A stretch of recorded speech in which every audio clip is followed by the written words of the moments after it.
നിവിന്റെ അടുത്ത പടം എന്ന് പറയുന്ന ഒരു എക്സ്പെക്ടേഷനും ടെൻഷനും എന്ന് പറയുന്ന പോലെ നിവിന്റെ കാര്യത്തിൽ എന്താ ഒരു പടം കഴിയുന്നു ചെയ്യുന്നു എന്നുള്ളതിൽ നിവിൻ എന്താ ഒരു ടെൻഷനുള്ള ഏരിയ ആണോ അല്ലെങ്കിൽ റിലീസിന്റെ തലേദിവസം എന്നൊക്കെ പറയുന്ന ഒരു കൂളാണോ പരിപാടി?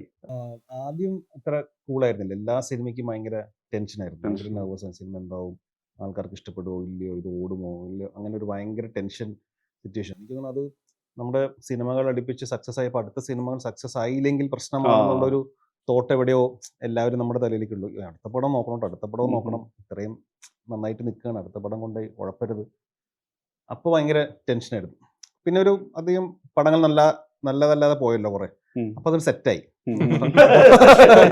അപ്പൊ ഓവറായിട്ട് ടെൻഷൻ അടിക്കുകയോ സംഭവം ചെയ്യേണ്ട കാര്യമൊന്നുമില്ല. ഇത് പിന്നെയും കയറും പിന്നെ ഇറങ്ങി, ഇത്രേ ഉള്ളൂ ഇതിനകത്ത് പരിപാടി. അപ്പൊ നമ്മൾ സിനിമ ചെയ്യുമ്പോൾ നമുക്ക് എൻജോയ് ചെയ്ത് ചെയ്യാൻ പറ്റുക, അതിന് നമ്മൾ അതിൻ്റെ ഒരു 100% കൊടുക്കുക. നല്ല ഒരു സിനിമ പ്രേക്ഷകർക്ക് ഉണ്ടാക്കാൻ വേണ്ടി നമ്മൾ വർക്ക് ചെയ്യാം. പിന്നെ അതിന്റെ എല്ലാ വർക്കും കഴിഞ്ഞപ്പോൾ സർവമായ ലോഡായി, ഇനിയിപ്പോൾ നമുക്കൊന്നും ചെയ്യാനില്ല, ഇനി പ്രേക്ഷകർ തീരുമാനിക്കുന്നതാണ്. അപ്പൊ അതിൽ ഓവർ സ്ട്രെസ് എടുക്കാതിരിക്കുക എന്നുള്ളൊരു പാഠം പിന്നീട് പഠിച്ചു. ടെൻഷനില്ല. ഹാപ്പി ആവുന്ന പോയിന്റ് ഇമ്പോർട്ടൻ്റ് ആണ്. വർക്ക് ചെയ്ത എല്ലാവരും ഹാപ്പി ആയിട്ട് ഒരു പെൺകുട്ടീനെ കെട്ടിച്ചു കൊടുത്ത പോലെയാണ് ശരിക്കും പറഞ്ഞാൽ.